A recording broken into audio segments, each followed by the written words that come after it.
پھر اس کے بعد سنت ظہر کا بیان ہے۔ عن ابن عمر رضی اللہ عنہما قال صلیت مع رسول اللہ صلی اللہ علیہ وسلم رکعتین قبل الظہر ورکعتین بعدها، کہ حضرت ابن عمر سے روایت ہے کہ میں نے حضور صلی اللہ علیہ وسلم کی معیت میں 2 رکعتیں ظہر سے پہلے اور 2 رکعتیں ظہر کے بعد پڑھی۔ اس سے کیا جواز ملتا ہے کہ ظہر کی 4 سنتوں کی بجائے 2 بھی پڑھی جا سکتی ہیں۔ حضرت عائشہ صدیقہ رضی اللہ تعالی عنہا سے روایت ہے کہ حضور صلی اللہ علیہ وسلم ظہر سے پہلے 4 رکعتیں سنتیں ترک نہیں فرماتے تھے، یعنی سنتیں چھوڑی نہیں تھی کبھی آپ نے، وہ اس لیے ان کو مستقل طور پہ چھوڑنا یہ درست نہیں ہے، خواہ کوئی ملک والے کچھ بھی کریں۔ حضرت عائشہ رضی اللہ تعالی عنہا سے مروی ہے، فرمایا حضور صلی اللہ علیہ وسلم ظہر سے پہلے میرے گھر میں 4 رکعتیں پڑھتے،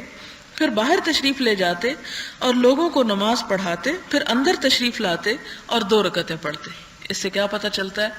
کہ سنتیں گھر پر بھی پڑھی جا سکتی ہیں، کہ آپ سنتیں گھر پہ پڑھتے، پھر فرض جا کے پڑھ لیتے، پھر سنتیں واپس آ کے پڑھ لیتے۔ اس سے آپ دیکھیں کہ جب ایک نماز ایک ہی اسٹریچ میں پڑھی جاتی ہے تو بعض اوقات اتنی یکسوئی باقی نہیں رہتی، لیکن تھوڑا سا اگر اس میں اس وجہ سے وقفہ آ جائے تو انسان مثلاً 4 سنتیں پڑھی تو وہ ایک ہوتا ہے نا، شیطان کہتا ہے اتنی لمبی نماز اب شروع ہونے لگی، پتہ نہیں کب ختم ہوگی، کچھ لوگ گھبرا جاتے ہیں۔ تو اب یہ کہ اگر 4 پڑھ لی کسی نے گھر میں سنتیں، اس کے بعد چند قدم چل کے مسجد گیا، وہاں فرض پڑھے، پھر سلام پھیر کے دعا مانگ کے گھر آ گیا، پھر اس میں 2 پڑھ لی، تو اس سے نماز کی جو وہ بیچ میں تھوڑے تھوڑے بریک آتا ہے، اس سے بھی ایک نئی تازگی ملتی۔ اس میں چونکہ ہم تو عورتیں ہیں یہ نہیں کر سکتے، لیکن مثلاً بعض اوقات ایسا ہوتا ہے کہ ظہر کی نماز کے وقت آپ کھانا بھی بنا رہے ہوتے ہیں، ادھر کھانا چڑھایا ادھر نماز پڑھ رہے ہیں، تو آپ یہ کر سکتے ہیں کہ سنت پڑھ کے آپ تھوڑا سا کام جا کے کر لیں، پھر اس کے بعد فرض پڑھ لیں، پھر جا کے آپ کچھ الٹا پلٹا لیں، ہنڈیا میں چمچ لگا لیں اور پھر آ کے سنتیں پڑھ لیں۔ یہ بات میں اس لیے کہہ رہی ہوں کہ بہت سے لوگوں کا خیال یہ ہے کہ ساری نماز کے درمیان کوئی بریک آنی ہی نہیں چاہیے کسی وجہ سے بھی، اور بعض لوگوں کو میں نے یہاں تک مسئلہ پوچھتے ہوئے سنا کہ اگر مثلاً آخری 2 نفل میں وضو نہ رہے تو کیا شروع سے سنتیں دہرائیں گے؟ ان کے خیال میں شاید ساری نماز ایک ہی حصہ ہے، حالانکہ دین میں تو بڑی سہولت ہے، اور اللہ تعالیٰ کے لیے کیا مشکل تھی کہ وہ کہتا جی 12 رکعتیں ایک نیت سے پڑھ لو، اور اگر ہمیں 12 رکعتیں ایک نیت سے پڑھنے کو کہا جاتا تو اس صورت میں آپ دیکھیں کہ اگر کسی بھی وجہ سے وضو نہ رہتا تو پچھلی ساری دہرانی پڑتی، تو وہ چھوٹے چھوٹے حصوں میں جو اس کو بانٹ دیا گیا، یہ بھی دراصل انسانوں کی سہولت کے لیے، اور پھر آپ دیکھیں کہ اس میں کتنا مناسب انسان کو ریلیکسیشن ملتی ہے۔ انسان پہلے کھڑا ہوتا ہے، جب ذرا تھک جاتا ہے، کمر ذرا سی دکھنے لگے تو پھر جھک جائے، کمر کے لیے کتنی خوبصورت ایکسرسائز ہے، پھر کھڑا ہو جائے، پھر سجدے میں چلا جائے، پورا خون جو ہے وہ سر میں آ جائے، پھر اس کے بعد انسان بیٹھ کے اتحیات پڑھے، لیکن ہمارا دل چاہتا ہے ساری ہی بیٹھ کے پڑھے، تو یہ بیٹھ کے پڑھنے سے آدھا ثواب 50% ثواب ختم ہو جاتا ہے، 50% باقی رہتا ہے، تو جو چاہیں کر لیں۔ اور فرض نماز کے لیے تو صحابہ کرام کو پکڑ کے لایا جاتا، یعنی اس طرح پکڑ کے لایا جاتا، کوئی بیمار بھی ہوتا تو لوگ اس کے کندھوں سے اس کو پکڑ کے لے آتے، لیکن وہ کھڑا ہو کے مسجد میں نماز پڑھتا، دیوار سے ٹیک لگا لیتے، کوئی عصا استعمال کرتے کہ اس پہ ٹیک لگاتے، لیکن کھڑے ہو کے نماز پڑھتے تھے۔ ہاں یہ الگ بات ہے کہ کسی کو ایسی تکلیف ہو یا مجبوری ہو یا بیمار ہو، پھر انسان ظاہر ہے کہ اللہ تعالیٰ یہ نہیں کہا کہ اپنے آپ کو ہلاکت میں ڈالو، پھر آپ بیٹھ کے پڑھ سکتے ہیں، لیکن افضل چیز کیا ہے کہ انسان کھڑے ہو کر ہی پڑھے۔ پھر اس کے بعد یہ ہے کہ بعض اوقات آپ دیکھیں کہ پریگننسی کی حالت میں بہت سے لوگ بیٹھ کے نماز پڑھنا شروع کر دیتے ہیں، حالانکہ اگر پریگننسی کے 9 مہینے یہ ایکسرسائز جاری رہے تو یہ ولادت میں بھی سہولت پیدا کرتی ہے، پورے مسل سٹریچ ہوتے ہیں، یعنی اگر نماز انسان پوری پڑھتا رہے۔ پھر اس کے بعد کیا آتا ہے، حضرت ام حبیبہ سے روایت ہے کہ فرمایا کہ حضور صلی اللہ علیہ وسلم نے فرمایا جس نے ظہر سے پہلے 4 ظہر کے بعد 4 رکعتیں پابندی سے ادا کی، اللہ تعالیٰ اس کو آگ پر حرام کر دیتا ہے، اور 4 کب بعد میں بنتی ہیں؟ 2 سنت اور 2 نفل ہو جاتے ہیں۔ اسی لیے ہماری نماز وہ جو 12 رکعت بنی اس طریقے پر بنی، یہ مختلف احادیث سے مسائل چن کے فقہا نے اس کی پھر تعداد لکھ دی کہ کون سی نماز کتنی رکعتیں ہیں۔ حضرت عبداللہ بن صائب رضی اللہ تعالیٰ عنہ سے مروی ہے کہ حضور صلی اللہ علیہ وسلم زوال آفتاب کے بعد ظہر سے پہلے 4 رکعتیں پڑھتے تھے، اور آپ نے فرمایا یہ وہ وقت ہے جس میں آسمانوں کے دروازے کھولے جاتے ہیں اور میں یہ پسند کرتا ہوں کہ اس وقت میرا ایک نیک عمل اوپر جائے، یعنی اس کو قبولیت ہو جائے، وہ داخل ہو جائے۔ حضرت عائشہ رضی اللہ تعالی عنہا سے روایت ہے حضور صلی اللہ علیہ وسلم اگر ظہر سے پہلے 4 رکعتیں سنتیں نہ پڑھتے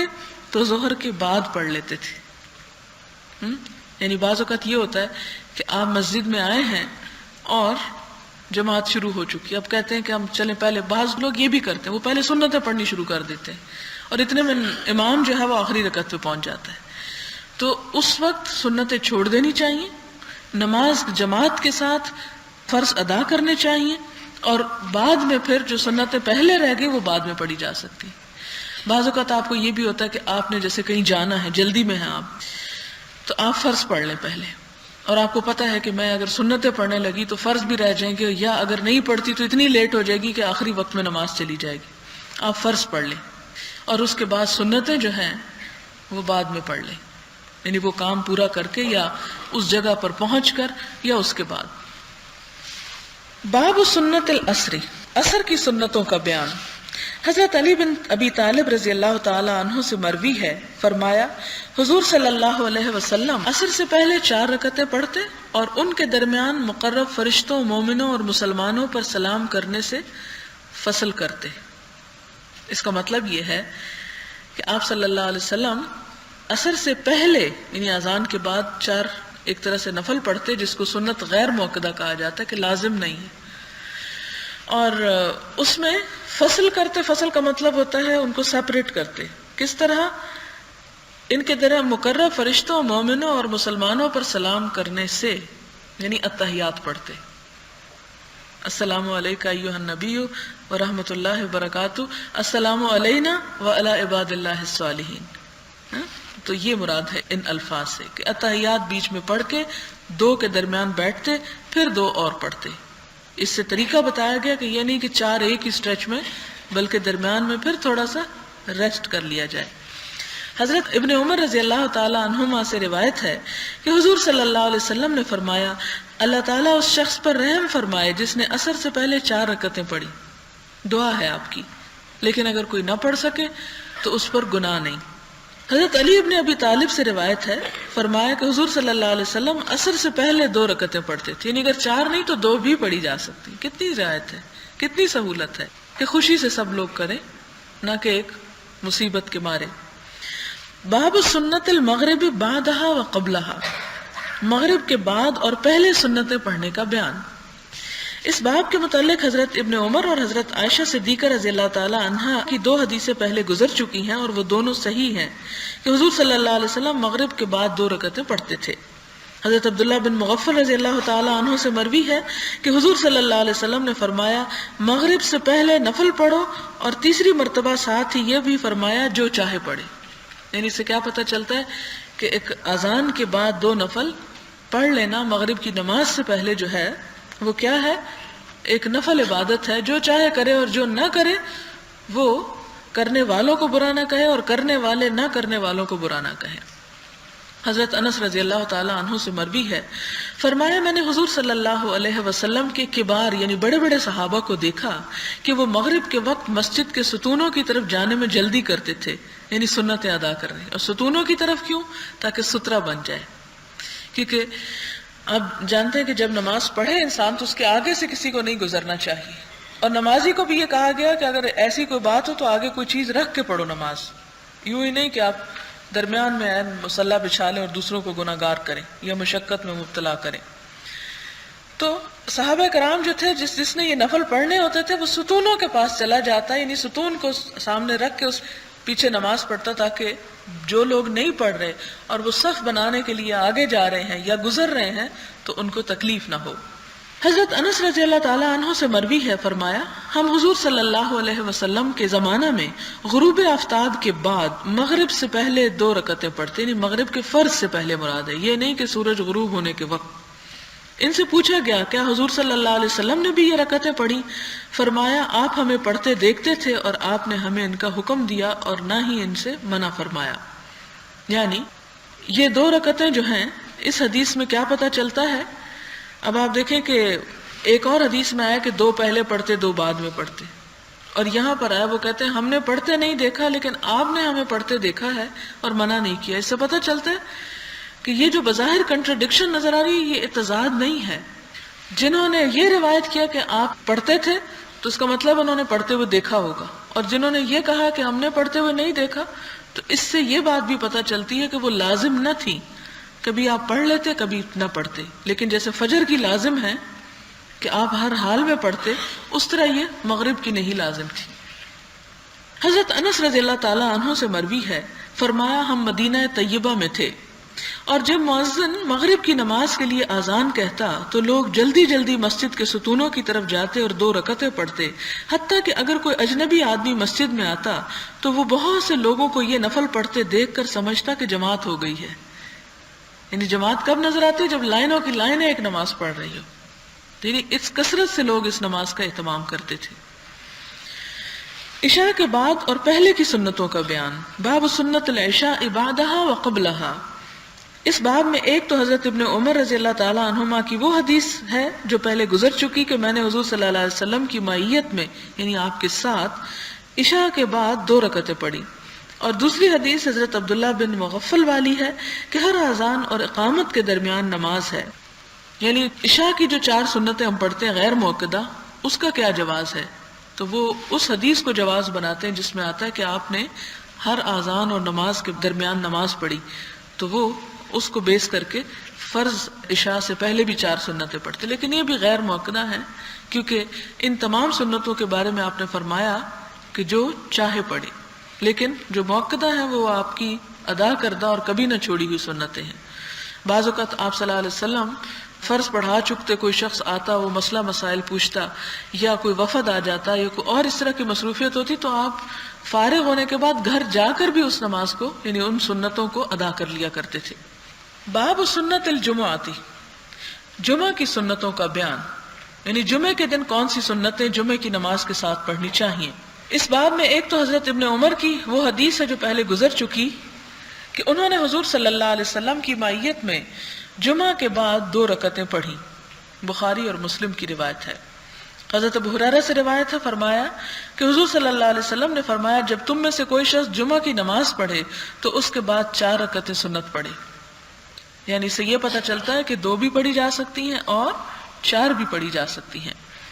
حضرت ابن عمر رضی اللہ تعالیٰ عنہما سے مروی ہے کہ حضور صلی اللہ علیہ وسلم جمعہ کے بعد کوئی نماز نہیں پڑھتے تھے حتیٰ کہ گھر لوٹ جاتے اور اپنے گھر میں 2 رکعتیں پڑھتے، یعنی مسجد میں عموماً یہ نہیں پڑھتے تھے، جمعہ پڑھ کے سلام پھیر کے گھر آ جاتے اور گھر آ کر پھر 2 رکعتیں پڑھ لیتے۔ اور گھر میں کیوں آپ اتنا نماز کا اہتمام کرتے تھے؟ ایک جگہ پر آتا نا کہ گھروں کو قبرستان نہ بناؤ، اور پھر ایک اور آیت میں بھی آتا ہے سورۃ النور میں آپ نے پڑھی ہوگی کہ گھروں کے اندر اللہ نے اجازت دی ہے کہ اس کا نام بلند کیا جائے اور اس کا ذکر کیا جائے۔ اگلا باب ہے استحباب اور نفلی نماز کے لیے فرض پڑھنے والی جگہ سے ہٹ جانے یا دونوں نمازوں کے درمیان کلام کے ذریعے فصل کرنے کا حکم۔ حضرت زید بن ثابت سے روایت ہے کہ حضور صلی اللہ علیہ وسلم نے فرمایا اے لوگوں اپنے گھروں میں نمازیں پڑھا کرو، بے شک بہترین نماز وہ ہے جو آدمی اپنے گھر میں پڑھتا ہے سوائے فرض نماز کی، یعنی فرض جو ہے اس کے لیے باہر جاؤ مسجد میں، اور یہ مردوں کے لیے خاص حکم۔ حضرت ابن عمر رضی اللہ تعالیٰ عنہما سے مروی ہے کہ آپ نے فرمایا اپنی کچھ نمازیں یعنی نفلی نمازیں اپنے گھروں میں بھی پڑھا کرو اور اپنے گھر کو قبرستان نہ بناؤ۔ حضرت جابر رضی اللہ تعالیٰ عنہ سے روایت ہے، فرماتے ہیں کہ حضور صلی اللہ علیہ وسلم نے فرمایا جب تم میں سے کوئی شخص مسجد میں فرضی نماز ادا کرے تو اس کو چاہیے کہ نماز نفلی کا کچھ حصہ اپنے گھر کے لیے بھی رکھے، کیونکہ اللہ تعالیٰ نماز کی وجہ سے اس کے گھر میں بھلائی عطا کرنے والا ہے۔ گویا نماز گھر میں پڑھنے سے گھر پر برکت اور رحمت نازل ہوتی ہے۔ حضرت عمر بن عطا بیان کرتے ہیں کہ حضرت نافع بن جبیر نے انہیں صائب بن اخت نمر کی طرف وہ چیز دریافت کرنے کے لیے بھیجا جو حضرت معاویہ رضی اللہ تعالیٰ عنہ نے ان سے ان کی نماز میں دیکھی تھی، تو انہوں نے فرمایا ہاں میں نے حضرت معاویہ رضی اللہ تعالیٰ عنہ کے ساتھ مقصورہ میں جمعہ کی نماز پڑھی۔ مقصورہ سے مراد مسجد کے کسی گوشے میں بنایا ہوا مخصوص حجرہ ہے یا وہ جگہ جو حکمرانوں کی حفاظت کے لیے بنائی جاتی۔ بس جب امام نے سلام پھیرا تو میں اپنی فرض والی جگہ پر کھڑا ہو گیا اور سنتیں پڑھی۔ پھر جب حضرت معاویہ رضی اللہ تعالیٰ عنہ گھر تشریف لے گئے تو میری طرف پیغام بھیج کر بلوایا اور فرمایا تم نے جو کیا ہے آئندہ نہ کرنا، جب تم جمعے کی نماز پڑھ لو تو اس کے ساتھ کوئی اور نماز مت ملاؤ، یہاں تک کہ گفتگو کر لو یا وہاں سے نکل جاؤ، یعنی جگہ بدل لو، اس لیے کہ رسول اللہ صلی اللہ علیہ وسلم نے ہمیں یہ حکم دیا ہے کہ ہم ایک نماز کو کسی دوسری نماز کے ساتھ نہ ملائیں یہاں تک کہ کسی سے بات کر لیں یا وہاں سے نکل جائیں۔ اسے مسلم نے روایت کیا ہے۔ کیونکہ ہوتا یہ کہ اگر ہر شخص، کچھ لوگ بول رہے ہیں اور کچھ کہہ رہے ہیں چپ کرو چپ کرو، تو وہ جو چپ کرنے کی آواز ہے وہ بھی ایک اور کیوس برپا کر دے گی۔ دوسری بات یہ ہے کہ جب وہ اتنے لمبے انسان خاموشی اختیار کرتا ہے تو دین فطرت ہے، انسان کو کوئی بات یاد آ جاتی، کوئی سلام دعا، کوئی اور مسجد میں اسی طرح۔ تو عموماً لوگ کیا سمجھتے ہیں کہ پھر یعنی دو نمازوں یعنی فرض اور سنت کے درمیان اگر کوئی بات کی تو شاید ثواب میں کمی ہو جائے گی۔ تو یہاں سے کیا پتہ چلتا ہے کہ سلام کے بعد بات کر لینا مسنون ہے، منع نہیں ہے۔ تیسری بات ہمیں یہاں سے یہ پتہ چلتی ہے کہ آپ نے دو چیزیں بتائیں، یا تو بات کر لو یا اپنی جگہ چھوڑ کے دوسری جگہ چلے جاؤ، یعنی جماعت کے ساتھ جب نماز پڑھ لی جائے تو سنت پڑھنے کا وقت آئے تو اسی جگہ پر نہ پڑھو جہاں آپ نے فرض پڑھے ہیں، بلکہ دائیں بائیں یا آگے پیچھے ہو جاؤ۔ اس میں ایک چیز تو یہ بھی ہے کہ انسان جب ایک ہی جگہ ایک عبادت کرتا چلا جاتا ہے تو اس میں بھی وہ ایک یکسانیت ہونے کی وجہ سے تھوڑی یکسوئی کم ہو جاتی۔ دوسری بات یہ ہے کہ انسان جب مختلف انسانوں کے ساتھ کھڑے ہو کے نماز پڑھتا ہے تو ایکسپیرینس مختلف ہوتا ہے۔ جن لوگوں کی نماز میں بہت خشوع و خضوع ہوتا ہے، عاجزی ہوتی ہے، آپ ان کے ساتھ کھڑے ہو کے نماز پڑھیں، آپ کے اندر خود بخود وہ چیز لگتا ہے ٹرانسفر ہو رہی ہے، وہاں سے حصہ آپ کو بھی مل رہا ہے۔ اسی طرح اگر آپ نماز میں کسی ایسے شخص کے ساتھ کھڑے ہو جائیں جو ہر وقت اپنے کپڑے ہی ٹھیک کر رہا ہے یا ادھر ادھر دیکھ رہا ہے کچھ، تو اس سے آپ کی نماز میں بھی سخت خلل ہوتا ہے۔ پھر اسی طرح یہ ہے کہ جب انسان جگہ بدل کر پڑھتا ہے، یہ گھر میں نہیں، مسجد کی بات ہے اصل میں، جگہ بدل کے پڑھتا ہے تو اس میں کیا ہوتا ہے کہ وہ جتنی جگہوں پہ سجدے ہوتے ہیں اتنی ہی اس کی گواہیاں لکھی جاتی ہیں۔ باب الحث علی صلاۃ الوتر وبیان انہ سنۃ مؤکدۃ وبیان وقتہ، وطر نماز پر ابھارنے، اس کے سنت مؤکدہ ہونے اور اس کے وقت کا بیان۔ حضرت علی رضی اللہ تعالیٰ عنہ سے مروی ہے، فرمایا وطر فرض نماز کی طرح تو لازم نہیں، لیکن حضور صلی اللہ علیہ وسلم نے اس کو سنت قرار دیا ہے، اور فرمایا بے شک اللہ تعالیٰ وطر ہے اور وطر کو پسند فرماتا ہے، پس اے اہل قرآن وطر ادا کیا کرو۔ آپ دیکھیں کہ وطر کے علاوہ جتنی نمازیں ہیں وہ سب کیا ہیں، دو ہیں یا چار ہیں، اور ایک مغرب کی نماز اور پھر اس کے ساتھ وطر جو ہے یہ ایسی نماز ہے کہ جو راؤنڈ فگر پہ نہیں آتی بلکہ وطر پہ آتی ہے، آڈ پہ آ کے رکتی، اور آڈ نمبر جو ہے وہ اللہ تعالیٰ کو پسند ہے۔ اسی لیے آپ دیکھیں کہ تسبیحات میں 3 کا ذکر ملتا ہے، بعض جگہوں پہ 7 کی بات آتی ہے، بعض 33 کی بھی آپ دیکھیں، 32 یا 34 نہیں کہا گیا، 33 کہا گیا، اور عموماً جیسے وضو کرتے وقت 3 دفعہ اعضاء کو دھونا۔ تو یہ تمام چیزیں کس بات پر دلالت کرتی ہیں کہ وطر اللہ تعالیٰ کو پسند ہے اور وطر نماز بھی پسند ہے، اس لیے اسے ادا کرنا چاہیے۔ اور پھر اور وطر کو پسند فرماتا ہے اللہ تعالیٰ، پس اے اہل قرآن وطر ادا کیا کرو۔ حضرت عائشہ صدیقہ سے روایت ہے، فرمایا حضور صلی اللہ علیہ وسلم نے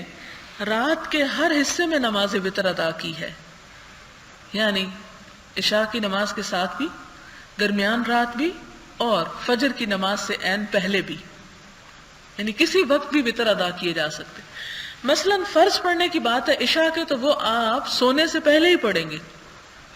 ان کو سو کر پڑھنا مکروہ ہے، ناپسندیدہ ہے، اور اسی طرح سنتیں اس کے ساتھ جو ہیں، لیکن وطر جو ہے وہ آپ عشاء کے وقت بھی پڑھ سکتے ہیں، اور اس کے بعد آدھی رات کو بھی پڑھ سکتے ہیں، تہجد کے وقت پڑھ سکتے ہیں، اور فجر کی اگر مثلاً آپ نیت تہجد کی کر کے سوئے اور آپ کی آنکھ کھلی تو اذان ہو رہی تھی، تو ایسے میں آپ کیا کریں گے، اس وقت بھی آپ وطر ادا کر لیں گے۔ پھر اسی طرح فرمایا کہ اور حضور صلی اللہ علیہ وسلم کا وطر ادا کرنے کا وقت سحری تک پہنچا، یعنی جس وقت سحری کھائی جاتی ہے یا سحر ہو جاتی۔ حضرت ابن عمر سے روایت ہے کہ حضور صلی اللہ علیہ وسلم نے فرمایا تم اپنی رات کی آخری نماز وطر کو بناؤ۔ اسی لیے عموماً وہ جو جھگڑا چلتا رہتا ہے نا وطر کے بعد نفل پڑھیں کہ نہ پڑھیں، نفل تو انسان کبھی بھی پڑھ سکتا ہے، ایسا نہیں کہ اگر آپ کسی اس میں پڑھیں گے تو اللہ تعالیٰ قبول نہیں فرمائیں گے. لیکن آپ صلی اللہ علیہ وسلم نے خود فرمایا کہ آخری نماز رات کی کیا کرو؟ وتر پہ ختم کرو، نفل پہ نہیں فرمایا. حضرت ابو سعید سے روایت ہے کہ حضور صلی اللہ علیہ وسلم نے فرمایا صبح سے پہلے وتر ادا کرو، یعنی صبح اور وتر کے درمیان کوئی اور نماز نہ ہو. حضرت عائشہ سے روایت ہے کہ حضور صلی اللہ علیہ وسلم رات کی نماز نوافل ادا کرتے، وہ آپ کے سامنے لیٹی ہوتی اور جب وتر باقی رہ جاتے تو حضور صلی اللہ علیہ وسلم انہیں جگاتے اور وتر پڑھتے. اس سے کیا پتہ چلتا ہے؟ ایک بات تو یہ کہ اگر مثلاً آپ نماز پڑھ رہے ہیں اور آپ کے سامنے بس اتنی جگہ کہ ایک چارپائی پہ بچہ سویا ہوا ہے یا کوئی بڑا ہی سویا ہوا ہے اور آپ کے پاس اور کوئی جگہ نہیں ہے تو آپ کی نماز وہاں بھی ہو جائے گی. عموماً لوگ اس کو بڑا منحوس خیال کرتے ہیں، وہ کہتے ہیں کہ نماز کے وقت آگے تو صرف جنازہ ہی ہوتا ہے. لیکن مجبوری کے وقت اگر کوئی آگے لیٹا ہوا ہے، سو رہا ہے، تو اسلام نے یہ نہیں کہا کہ سوتے کو تم جگا دو کہ اٹھ جاؤ یہاں سے میں نماز پڑھنے لگا. نہیں، کسی کو بلا وجہ سوتے ہوئے اٹھانا جو ہے وہ سخت ناپسندیدہ ترین کاموں میں سے ہے. ہاں، اللہ کے فرائض کی ادائیگی کا وقت ہو یا اور اسی طرح کی، تو اس صورت میں آپ جگا سکتے ہیں دوسرے کو. ایسی صورت میں کہ جب انسان سو رہا ہو کوئی اور آپ نماز پڑھنا چاہتے ہو اور نماز کا رخ آپ کا جس طرف ہے، سونے والا شخص بھی بالکل اسی کی طرف ہے، تو بھی نماز ہو جاتی ہے. دوسری بات یہ پتہ چلتی ہے کہ آپ صلی اللہ علیہ وسلم خود نماز پڑھتے، حضرت عائشہ سوئی رہتی تھی، یعنی آپ ان کو اپنی طرح پابند نہیں کرتے. تو پھر خواتین کے اوپر ایسے حالات بھی، اس کا یہ نہیں مطلب کہ حضرت عائشہ کبھی تہجد نہ پڑھتی ہوں گی، لیکن یہ ہے کہ اس سے بھی آپ اندازہ لگائیں کہ آپ گھر والوں کی نیند، آرام اور سکون کا کتنا خیال رکھتے. تو اور بعض کیفیات عورت پہ ایسی آتی کہ نماز نہیں پڑھ سکتی، تو اس صورت میں آپ صلی اللہ علیہ وسلم ان کو جگاتے نہیں تھے. ہاں، وتر پڑھنے کے لیے ضرور اٹھا دیتے تھے. جب وتر باقی رہ جاتے تو آپ ان کو بھی جگا دیتے، یعنی آخری رات میں بالکل. اس سے کیا پتہ چلتا ہے کہ تہجد کی نماز فجر کی اذان سے پہلے تک ہے، بالکل آخر تک بھی پڑھی جا سکتی ہے. اور انہی کی ایک روایت میں ہے کہ جب وتر باقی رہ جاتے اور آپ فرماتے عائشہ اٹھو اور وتر پڑھو. اس سے یوں بھی پتہ چلتا ہے کہ حضرت عائشہ جیسے چھوڑ دیتی تھی وتر کی نماز، اور چھوڑی جا سکتی، یعنی عشاء کی نماز میں ضروری نہیں کہ وتر پڑھ کر ہی آپ سوئیں. اگر آپ کو ارادہ ہے صبح اٹھنے کا تو آپ اس کو چھوڑ دیں. اور بعض اوقات آپ دیکھیں کہ وتر چھوڑ دیں تو پھر اس ٹینشن میں آپ کسی نہ کسی طرح اٹھ ہی جاتے ہیں. پھر انسان کہتا ہے وتر رہتے ہیں، چلو وضو کر لیا، اب 2 نفل بھی پڑھ ہی لو. پھر اس کے بعد حضرت ابن عمر سے روایت ہے کہ حضور صلی اللہ علیہ وسلم نے فرمایا صبح سے پہلے جلدی وتر پڑھا کرو، یعنی اس کو اذان پر اور سنتوں کے وقت پہ نہیں. حضرت جابر سے روایت ہے، فرمایا کہ حضور صلی اللہ علیہ وسلم نے فرمایا جسے یہ خوف ہو کہ رات کے آخری حصے میں نہیں اٹھ سکے گا، اسے چاہیے کہ رات کے پہلے حصے میں ہی وتر پڑھ لے. اور جسے رات کے آخری حصے میں اٹھنے کی خواہش ہو، یعنی جو تہجد پڑھنا چاہتا ہو، وہ رات کے آخری حصے میں وتر ادا کرے، کیونکہ رات کے آخری حصے کی نماز میں فرشتے حاضر ہوتے ہیں اور یہ افضل ہے. یعنی جس شخص کی نیت یا روٹین ہو تہجد پڑھنا، وہ اپنے وتر کو کب پڑھا کرے؟ آخری حصے میں ہی. وآخر دعوانا ان الحمدللہ رب العالمین. تھوڑی سی دعا کر لیتے ہیں کیونکہ اس کے بعد چاشت وغیرہ کی نمازوں کا ذکر ہے، اور زندگی رہی تو انشاءاللہ نیکسٹ ٹائم سے دعا کر لیجیے.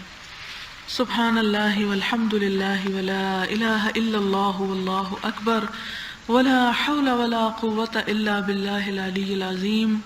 اللہم صلی علی محمد وعلی آل محمد کما صلیت علی ابراہیم وعلی آل ابراہیم انک حمید مجید. اللہم بارک علی محمد